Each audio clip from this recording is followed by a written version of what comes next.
Noong nakita ulit ni Tinding ang mga gerero sa Quiapo, agad siya nitong umalis upang hindi siya makita.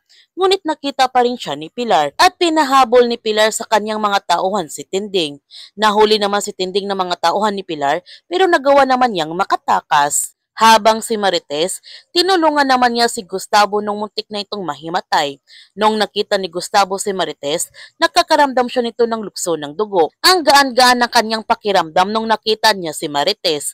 Pati rin si Marites, hindi niya maintindihan kung bakit ang gaan ng kanyang pakiramdam nung nakita niya si Mayor Gustavo. Samantala, may masamang mangyayari sa buong Quiapo dahil nagkaroon ito ng matinding sunog.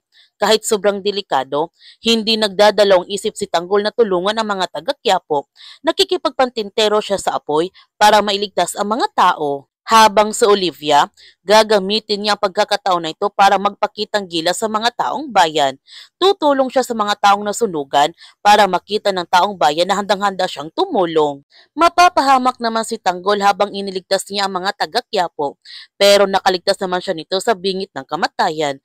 At nang dahil sa kanyang ginawa, makukuha niya ang mga puso ng mga taga-Quiapo, kaya malaki ang pagkakataon na mananalo siya nito. Kaya huwag natin palalapasin ang kapanapanabik ng mga tagpo sa Batang Quiapo.